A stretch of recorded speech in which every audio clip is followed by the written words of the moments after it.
So let's talk about influenza and why we care about it and why this whole thing at agricultural fairs is a big deal. We know that wild birds are the primary natural reservoir for influenza A viruses. Almost all the diversity within flu A is found within the wild bird population. And we think that their contribution into poultry and then maybe spill over into lower mammals certainly has influenced the landscape of influenza viruses infecting animals and humans. What we're really focused on today is this swine-human interface. We know that this interface is very important to us from a public health standpoint and from an animal health standpoint. Almost all the flu viruses in pigs have come from people at some point in time, and we know, especially after the 2009 pandemic, that viruses in pigs can come back to people, right, with significant influence. And so the whole pig-human interface really got an awful lot of publicity after the 2009 pandemic. So just so we're all clear on nomenclature, and hopefully we are at this point, but some folks are still falling into older nomenclature. Swine influenza virus, or SIV, we're trying to make that one go away. It's somewhat, there isn't really a swine influenza virus in the world. It's influenza A virus, and it's infecting swine, and so we're using IAV-S as that nomenclature. 2009 pandemic, right? We all hate swine flu pandemic, as it was called, and so we're trying to make that one go away, and so PDM09 is the designator that we're using for that virus. And then this animal origin, specifically swine origin viruses infecting humans, is getting the designation of a variant with the V tacked on it. So H3N2V, meaning a swine origin virus that's infecting humans, rather than saying that somebody's got swine flu.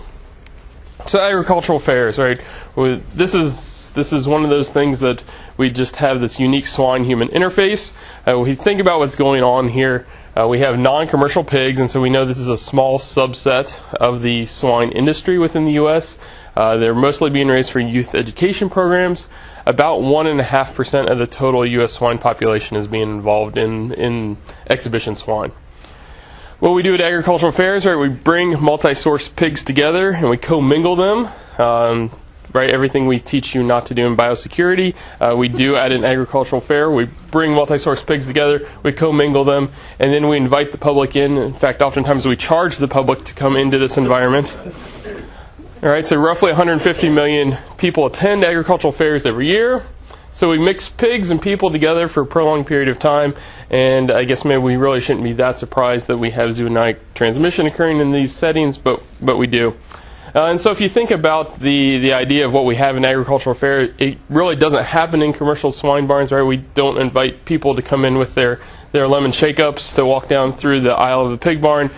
Hopefully we don't have this sleeping, right, close contact, and this whole idea of the pack and play, right, with an infant certainly in the high risk for complications of influenza, nose to nose with a pig, right? All these sorts of things that we have occurring at fairs. And so, yeah, we kind of hypothesized for a while that, fairs kind of are this idea that it's theoretically possible. 2012, Dr. Marshall weigh in, the joys of 2012, right, that we had significant public health impact that year. 306 documented cases of H3N2V show up across 10 states. We're in Ohio, so we'll focus on the Ohio ones. We had 107 cases. Indiana led the way just ahead of us. Within Ohio, we had 11 hospitalizations and 1 fatality. So when you start talking hospitalizations and fatality, right, that suddenly gets public health quite interested in what's going on, and so certainly got to focus on this. We'd had influenza surveillance going within the exhibition swine population within the county fairs, albeit at that time at a smaller scale. But we know that within Ohio we had these cases linked to 14 different fairs, and 7 of those were participating in our surveillance project that year. And so we ended up with some pretty good evidence. Right? We find the same virus in the pigs that we're finding in the people, clear interspecies transmission. We were sampling pigs ahead of the cases, and so really it was kind of that idea, yeah, it is moving pig to people. So to understand our surveillance and what we've been doing, you kind of have to understand the general setup of fairs, and most of you probably do, but nonetheless, what we're dealing with is kind of a week-long period. Pigs are coming in over some entry period, 44 to 36 hours. You get some period in the middle with some shows, and so they're right, multiple shows. Some fairs have shows every day or multiple shows every day. And then at the end, there's usually some sort of sale.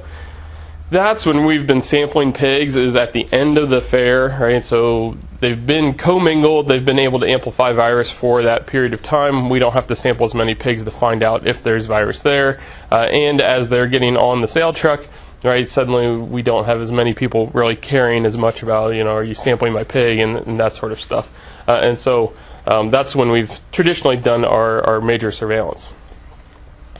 2012 wasn't the only one, right? The years have continued to roll by, cases continue to creep up.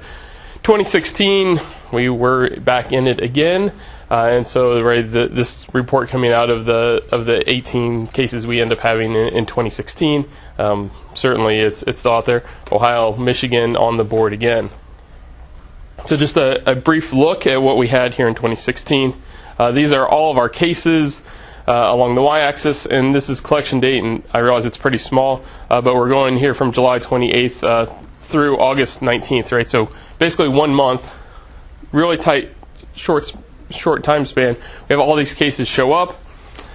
We've got the circles are representing the human cases, the squares are representing the swine cases, or at least the ones where we find a match at the fair, where we have those human cases. Realize we end up doing this retrospect, putting it back together. We're doing our swine surveillance actively, so that's why you see this, usually the swine, almost always the swine precede the human case, because we were there, we sampled, and then a couple days after the fair, the human cases get identified, and they trickle in after that.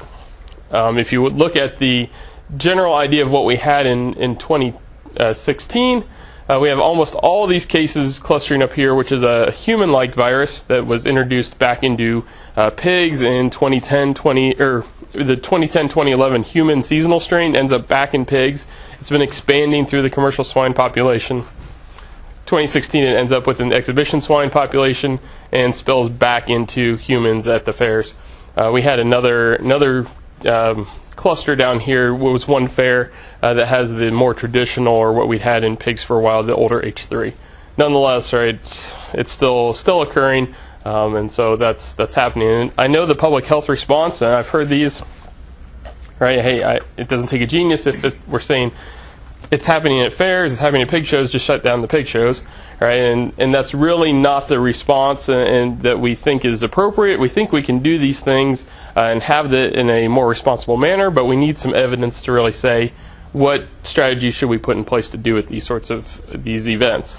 So we know agricultural fairs have been happening since 1811. My guess is influenza has been happening shortly thereafter in these settings. I mean, we mix animals together, it happens. They're family events, celebration of agricultural heritage. It's a great place to educate the public about agriculture, right? We don't invite the public into commercial pig barns. This really ends up being the public face of swine to the public that never ends up, out there seeing pig farms. So it's a great opportunity. We just need to do it in maybe some different actions so that we don't end up with people getting sick. So if we look at our surveillance across these years, this is our initial start. So 2009 through 2012 was kind of our hey, let's find out what's going on out there. After the 2009 pandemic, there was really this call of what's going on in the pigs, and we said, hey, let's go after the exhibition swine. It's just a different niche and look at what's out there. So within Ohio during those years, roughly 25% of the fairs every year had flu positive pigs at them. Right, our definition of that was at least one positive pig. We were sampling 20 pigs per fair, which was giving us some idea. If there was flu there, at least 15% of the pigs were positive. We should find a positive. All right, so it's giving us just idea of what's out there. If we look at all the pigs tested during those years, roughly 15% of the pigs in any given year were testing positive. But what we notice is when we find a positive fair, we find an awful lot of positive pigs, right? Which really shouldn't be that surprising to us, that when you find a positive fair, over 60% of the pigs at that fair were testing positive. Right? So definitely outbreaks of influenza within each of these fairs, but how well we're actually, how well we're recognizing it really got called into question. After 2012, policy working group was established. I'm almost scared to ask, how many people know this document of measures to minimize exists? Not half. All right. So, this document was formed, so measures to minimize influenza transmission at swine exhibitions.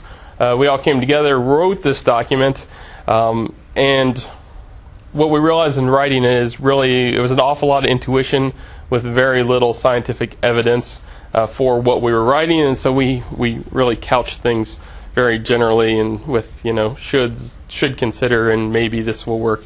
But we really didn't have great evidence to support a lot of it. And so we've kind of set off on an effort of trying to provide scientific evidence to support recommendations and get some idea of which ones will work and which ones won't work. So what are the major recommendations that came out of this whole thing? One was shorten swine exhibitions, right? So that's the big one that's come out. This whole prevent interfere movement. So we have the same virus showing up at across 10 states in 2012. That has to be due to pig movement, we think, but trying to limit that movement. Vaccinate pigs against flu has come up, and we can debate that one till the end of time, if that one's a good one or a bad one to consider. And then this whole idea of minimize human exposure, right? So lots of times when you go to an amusement park, right, before you get on a ride, there's a giant sign that says, if you have these conditions, this may not be the ride for you. Maybe those sorts of things are needed, right, because people coming to the fair don't appreciate zoonotic disease risk and may not get the idea that, right, we don't know and there's always a risk, and if you're in the high-risk complication group, this may not, right, maybe you shouldn't be hanging out in the pig barn. So what are exhibition swine? What are they? Right, they're not normal pigs, right? Lots of people tell you those aren't real pigs. Exhibition swine, right, are this whole other subset, and really they've been understudied. We're trying to understand more of what's going on within this niche industry within the swine production systems. So, right, they're shown for exhibition. Lots of them being raised just for exhibition. We know they can be shown multiple times, so multiple shows. Youth education, 4-H FFA are usually involved in it somehow, but we don't really know for sure. So size of the industry, we think are about 1 million pigs. Humans that are exposed to these pigs, all right, if you're in commercial swine, you're continuously exposed. If you're in exhibition swine, we don't know how naive you are to the pathogens pigs might be carrying, especially if you've got 2 pigs in a backyard. It's hard to say. Size of the farm we thought was small compared to what we know the commercial swine industry is of over 1,000 pigs per farm. Biosecurity plans that we think are pretty much non-existent in exhibition swine. Population integrity, right? So how much mixing do we have going on? We think commercial swine, right? We've got all in, all out systems. We think we're fairly set there. Population integrity within the exhibition swine population, especially going to shows, we thought was pretty low. So if we look back at the 2012 human cases, right, this paper came out of CDC, and they were trying to insinuate here that the human cases, which are shown in the yellow dots, were associated with the commercial or the total swine population within the country. And we kind of sat around and scratched our heads and said, I don't know that really matches the best. If we see the yellow dots, and if we especially think about the true resolution of where pigs are in this country, right, that Iowa is pig country, and why didn't they have any human cases, but Ohio, Indiana, right, have all these cases? Doesn't seem to match up quite right if we're going to blame commercial pigs for this problem. And so I had a grad student that really said, really looked at it and said, I don't think that's right at all. And so let's go find out where the exhibition pigs are in this industry that isn't studying. So we looked at those 6 states, and we asked fair organizers, state animal health officials, whoever we could get a hold of, to tell us how many pigs they had at each county fair. From there, we tried to use that as an estimate of the exhibition swine population in the area, and interpolate a map out of that, and try to get some idea of where are the exhibition pigs. All right, so this figure is in an article that should be out in JAVMA eventually, I hope. But nonetheless, you get this idea that the total swine inventory, and much like we saw in the previous map, Iowa being the heart of it, right, and then it tails off to the east. If you look at the exhibition swine, you get the other idea that it's Ohio, Indiana, southern tier, Michigan, certainly tails off to the west, right, and the idea that we just don't have that many pigs per county fair. When we look at the western states, and we could speculate all day long why that is, but right, this certainly gets the idea of where those exhibition swine are, and really starts to give us some idea of why we continue to have the problems in Ohio, Indiana, Southern Tier, Michigan, because that seems to be show pig country, and that's where we have a lot of those pigs. So if we compare the maps again, maybe we aren't perfect, but by God, I think we're a lot closer than we were before of saying like where we're seeing human cases and matching up with its exhibition swine density that we probably need to look at a little closer. So it gets the idea of these exhibition swine and what's their role in viral generation and transmission, and are they just a pathway from the viruses in pigs? And we know the diverse influenza viruses maintained in pig population are huge. And so are they just that pathway, just spills over commercial swine to exhibition swine to humans because they're the ones on display at fairs? Or do exhibition swine have their own viruses? Are they maintaining those viruses? And those are what's spilling over, right? What's really the role of exhibition swine in the viruses that are infecting humans at fairs? And so this study, we looked at that, and what we get here is to understand this backbone. We've got the commercial swine that are shown in the red and the green, and then the exhibition swine are the blue and the purple.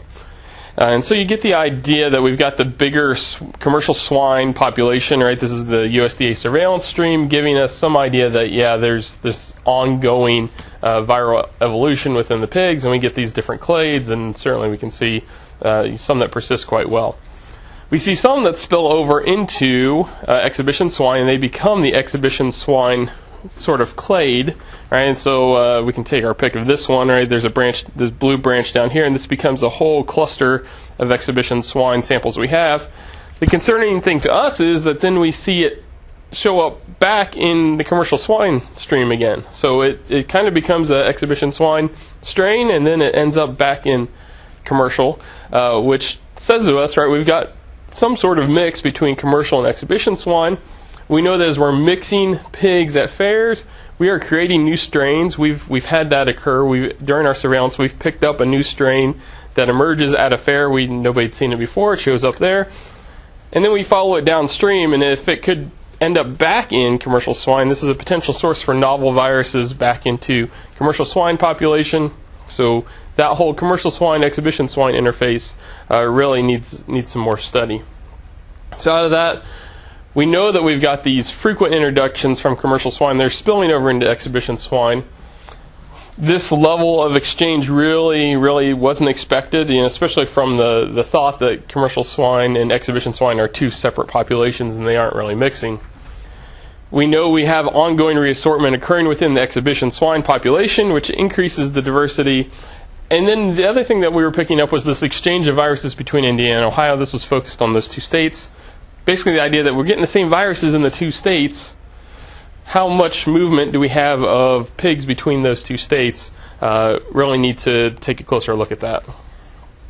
So if we look at our surveillance at fairs over the whole time period we've had it going on, you can see 2013, that was the reaction to 2012, is this just an Ohio, Indiana thing, or do we need to look further? And so we expanded out to some other states, right, with the same rough idea. If you look our trends across time, we're still running close to 25-30% of fairs with positive pigs every year. I mean, that hasn't really changed. 2015, we should have, right, Dr. Marsh, we should have quit there and said our measures worked and we knocked it down. But right, 2016, we were back in the game again. So still plenty of flu circulating in the pigs at fairs. If we look within the fairs, we're seeing a slight downtrend in the prevalence within each of the fairs, but nonetheless, still plenty of flu circulating in those pigs.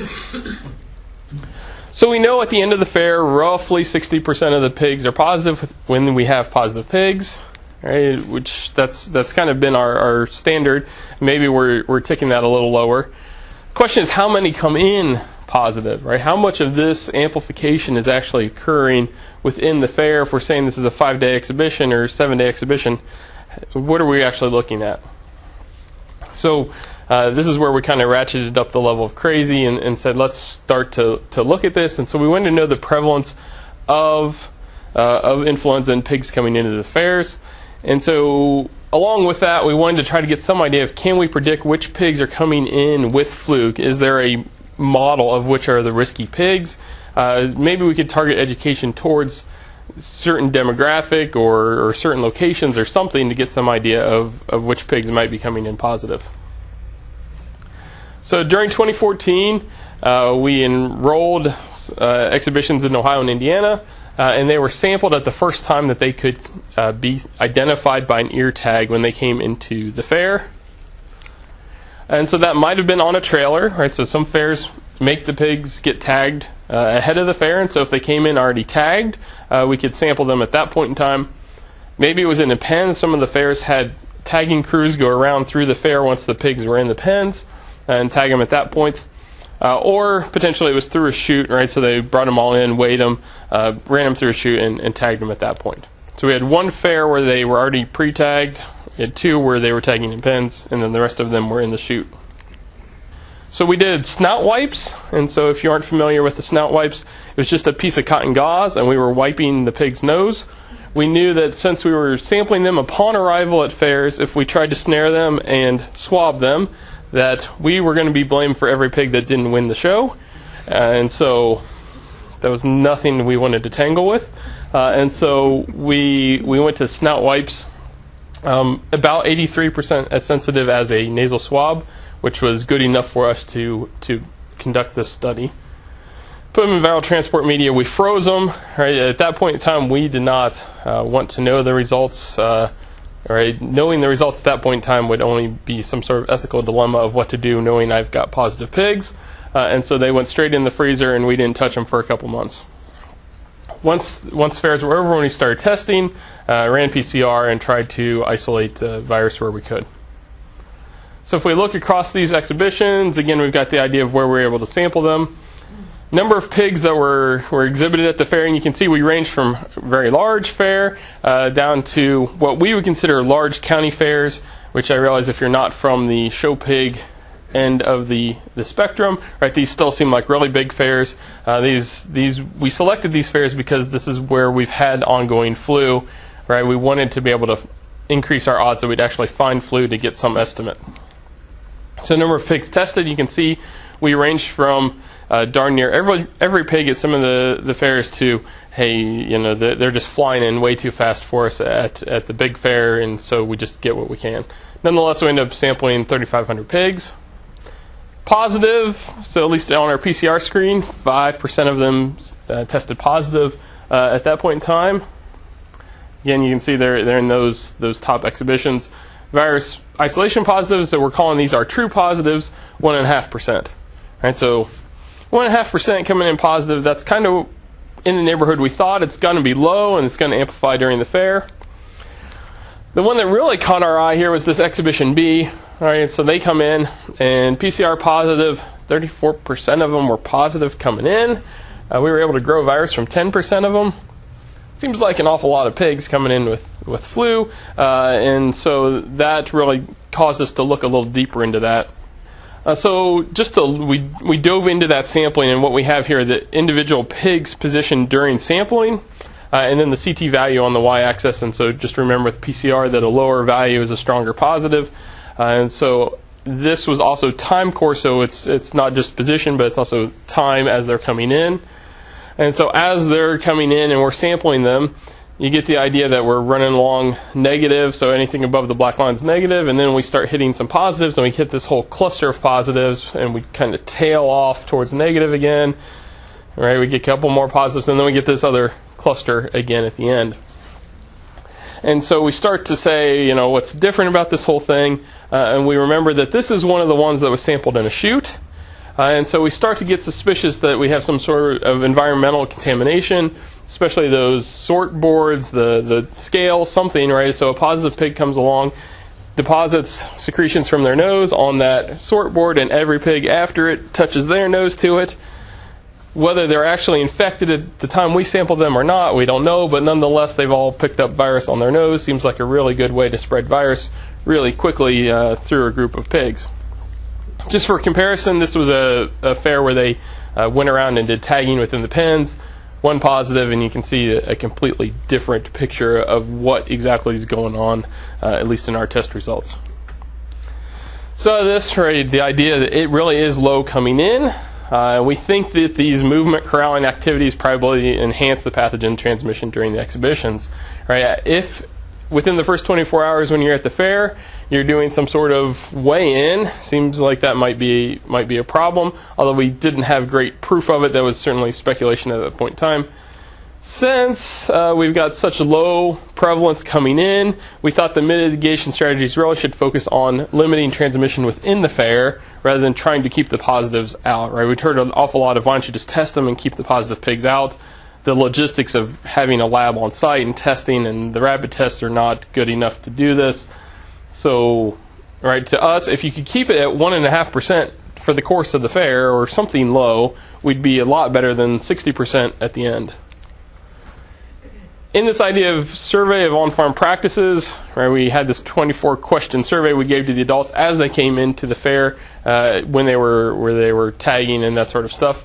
We got 480 surveys back over the 9 exhibitions, right? So representing those over 5,000 pigs. We had to drop 52 surveys from the study. They gave us some, we'll say, fictitious answers about raising unicorns and dolphins on their farm, and so we just didn't really believe a word they said, and so we dropped those. And then surveys were associated with swine where we could, where we had an ear tag, or they gave us a legit ear tag that we could try to match up. Those that didn't have an ear tag we still used for the descriptive data, but we didn't use it in risk factor analysis. So if we look at these findings, right, most survey participants said they didn't have pigs year-round. That's what we thought. They're kids. They're raising them for this youth project. They don't have pigs year-round. They're obviously having to buy them from an off-farm source, and most of them are buying this time of year. Right? If you go on Facebook, there's no shortage of show pig sales going on right now. You can get your pigs ready for fair. Exhibition swine were raised in small herds, so the median was 6 pigs per farm. However, you can see the range is huge, up to 6,500 pigs.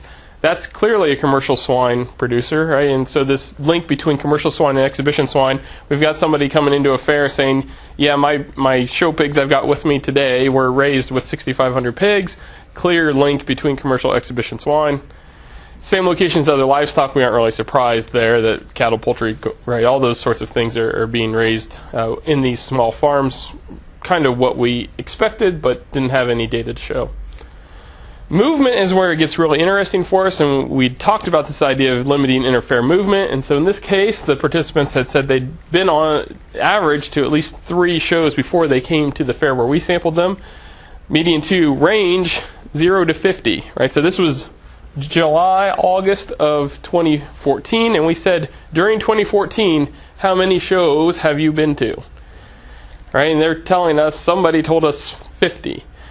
And I know some folks will say that doesn't seem possible, but right, some weekends there are Friday night show, Saturday show, Sunday show. You do that enough times and you can get there pretty quickly.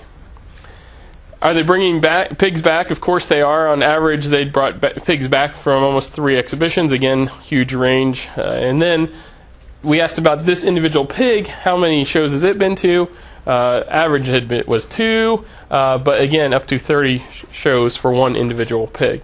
Right? So if we talk about the amount of movement that's occurring within the exhibition swine population, it's quite large.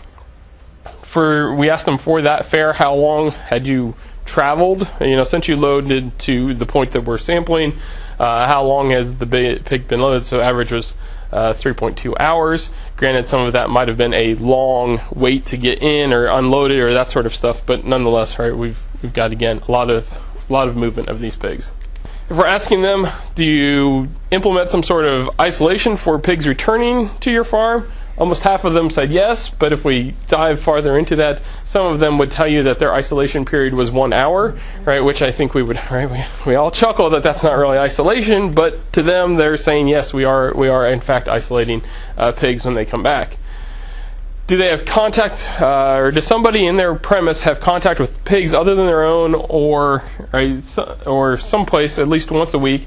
Almost half of them, again, saying that, yes, somebody with either they or in their household have contact with outside source pigs. So again, another potential contact to commercial swine. And then, surprising to us, 13% of them flat out told us that, yeah, we've got commercial swine right on the same premise where we raised exhibition swine.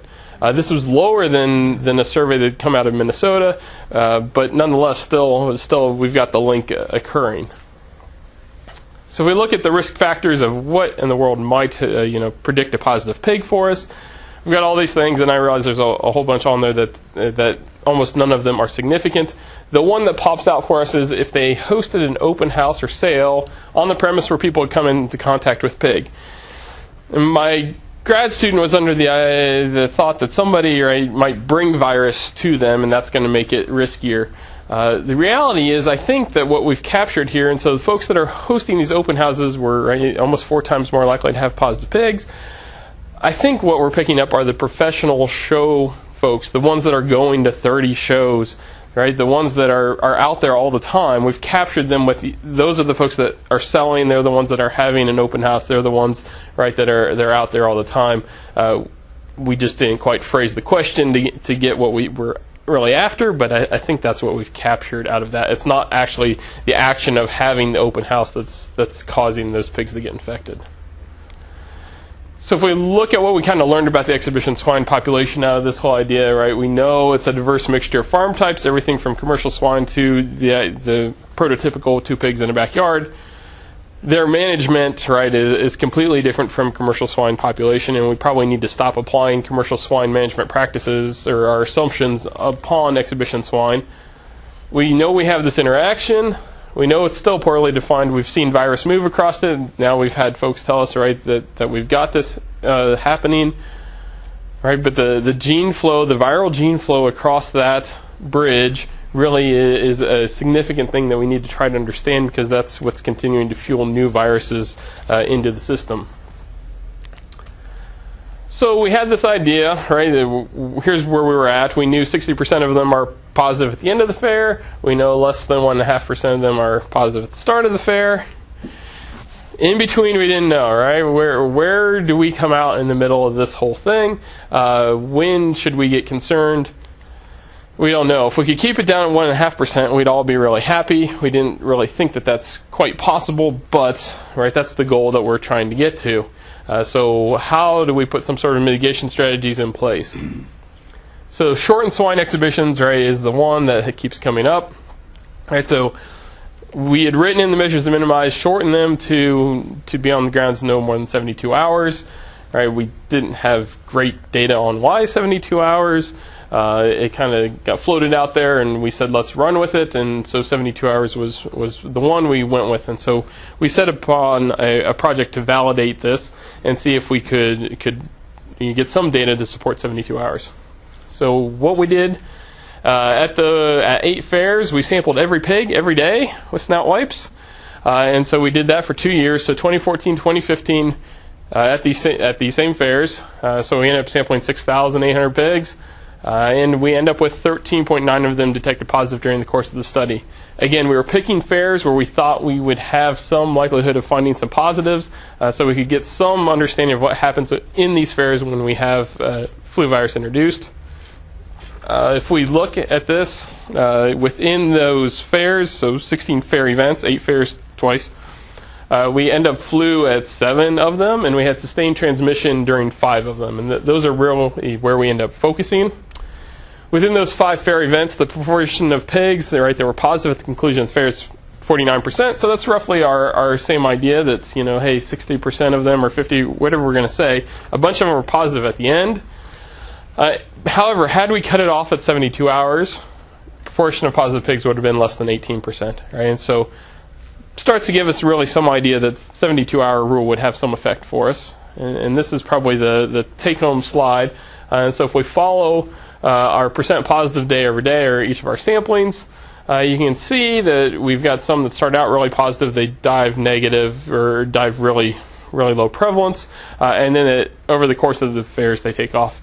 Dotted line is 72 hours, right? And so had we cut it off at 72 hours, we'd have been under 35%. In worst case, especially that dark purple that ends up being nearly 100% positive by the end of that fair. These two really caught our eye, right? We have got such strong positives, and then the second sampling, they're almost, right, they're down to that low prevalence, and then they take off. When we look closer at those are both that use chute weigh-in systems, and so we think that that's an artificially high number of positives, again through, right, pig contact with a common use surface, but, right, we've put virus on every pig snout, and so they really end up taking off. You can see we've got a couple other here. Those are also chute systems, and so again the same idea that that light purple and that dark green, they still end up taking off, to higher prevalent fairs. So within National Pork Board, we'd said, hey, we've got all this virus at fairs. What's going on in the jackpot shows before fairs? And so if you don't know about jackpot shows, right, they're these shows where pigs from multiple sources come together to show, and then they go home. It's not a fair. They're just there to show, and so we don't have the public coming in. So our idea here was what's going on in the jackpot shows, describe how much they're moving for the jackpot shows, and then see if we can link up virus with what we find within the fairs. And so within this, we look at the Ohio swine summer show circuit, and so it's really kind of the spring summer show circuit. And we did the same thing. We're wiping pigs' noses, trying to estimate flu prevalence, and we're trying to record where they're from, so we asked the zip code. So each of these nodes is a show, and you can see we've got pigs moving all over the place for these shows. But you can also pick out some of these where it's the same zip code going to multiple shows, which is kind of what we expect. And you see, on average, they were moving a little over 50 miles for each of these shows. This occurred over a continuous 8-week period, and so each weekend we were out wiping pig noses, and you can see our prevalence over time. We have one pig positive at the first show, and look what happens as it goes on, right? The same pigs kind of coming back week after week, mixing, and it amplifies up. This is an H1N2 virus that ends up kind of dying off. This blue that shows up at the end of the show season there ends up being the H3N2 that ends up infecting humans 6 weeks later. And so you can see we get it into the exhibition swine population at that point in time, and then we kind of probably through this network disseminate it across the state. It wasn't just Ohio where we did the jackpot shows.